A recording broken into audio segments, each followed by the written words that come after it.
Shalom, selamat bertemu dengan saya, para pemirsa yang ada di rumah. Saya Herlina dari SLM Bali. Pada kesempatan hari ini saya akan membawakan kesaksian saya berjalan dengan Tuhan. Saya berada di tempat ini sudah 16 tahun dan saya menyaksikan luar biasa apa yang telah Tuhan buat dalam perjalanan kehidupan saya secara pribadi dan keluarga. Mungkin saya akan menceritakan pengalaman iman saya yang dekat-dekat ini, karena biasanya yang paling kita ingat itu adalah sesuatu yang masih fresh dalam ingatannya, baru saja terjadi.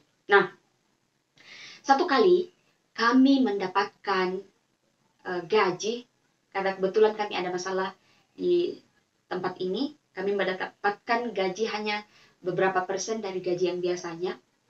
Kemudian setelah saya bagi-bagi pos dari keuangan yang kami terima, uang di tangan saya tinggal 200.000.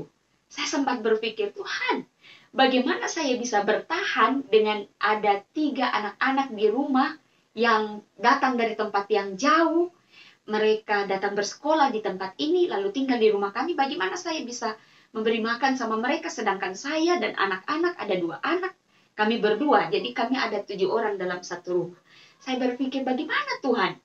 Tetapi saudara-saudara, kami berada di tempat ini, saya secara pribadi berada di sekolah Tuhan di SLM Bali sudah 16 tahun.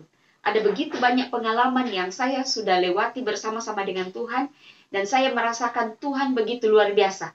Tidak ada satu masalah yang tidak bisa diselesaikan oleh Tuhan. Lalu pagi itu seperti biasa, kami memiliki meditasi Alkitab di tempat ini, sama seperti anak-anak juga, tapi kebetulan pagi itu saya bangun lebih awal. Lalu saya sampaikan kepada Tuhan apa yang menjadi pergumulan saya. Saya tulis di buku doa saya, kemudian setelah itu saya baca Alkitab. Tetapi hati belum tenang. Bagaimana caranya Tuhan? Hidup dengan 200.000 dalam 1 bulan, kira-kira bisa enggak? Kemudian saya mulai berpikir, bagaimana kalau saya minta kepada Tuhan? Kira-kira dia mau kasih tidak? Lalu saya berdoa pagi itu.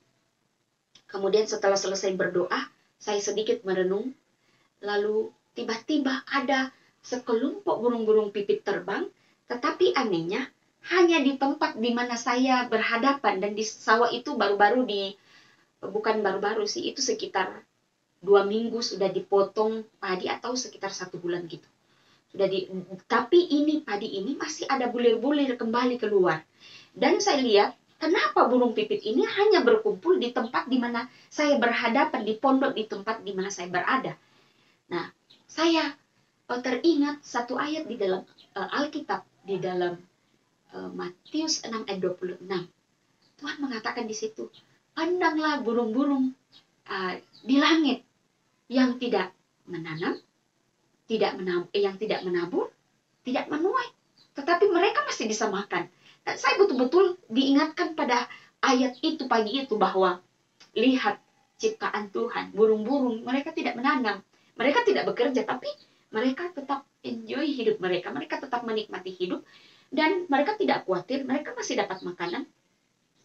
Kamu jauh melebihi, di ayat itu mengatakan bahwa kamu jauh melebihi dari burung-burung itu ya. Saya bacakan ayatnya di dalam Matius pasal 6 ayat 26. Pandanglah burung-burung di langit yang tidak menabur, tidak menuai, dan tidak mengumpulkan bekal dalam lumbung, namun diberi makan oleh Bapamu yang di sorga.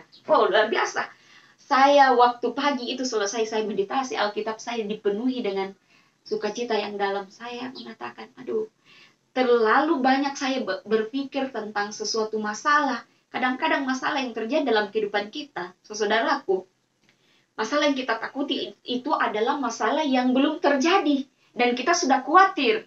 Padahal sebenarnya Tuhan itu maha baik, maha mulia. Dia akan menyelesaikan masalah yang kita pikir itu akan berkepanjangan. Dia bisa menyelesaikan dalam sejam saja, dalam sekejap mata pula. Jadi tidak ada perkara yang terlalu besar bagi Tuhan untuk kita bisa dapat mendapatkan solusinya. Nah, dari pengalaman pada pagi hari itu saya menyadari bahwa Tuhan sungguh baik. Kenapa saya khawatir hanya karena hal-hal yang sedemikian rupa? Bukankah Tuhan mengatakan bahwa Ia akan memenuhi segala keperluanmu di dalam Tuhan? Dan mulai pada saat itu, saya menyadari akan seringnya saya khawatir dalam hidup. Saudara, saya memiliki buku doa, dan tiap kali saya berdoa, saya catat doa saya. Kenapa saya catat doa saya? Karena sering ketika saya jadi lemah, saya mengingat, saya cek kalau doa ini ditulis tanggal berapa, kemudian dijawab tanggal berapa. Ketika saya dalam keadaan susah dan keadaan saya begitu merasakan down sekali, saya baca kembali dan saya cek satu persatu jawaban doa dalam kehidupan saya, jawaban Tuhan atas doa-doa saya. Lalu saya ingat bahwa Tuhan itu sungguh luar biasa. Tidak pernah Tuhan tidak menjawab doa saya. Dan jawabannya selalu yang terbaik menurut pandangannya Tuhan. Nah, saudara, saya memiliki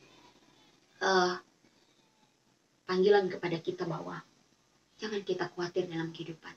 Kalau boleh, miliki waktu pribadi dengan khusus, waktu yang khusus atau waktu pribadi dengan Tuhan. Kami punya kebiasaan di sini adalah belajar firman Tuhan tiap pagi.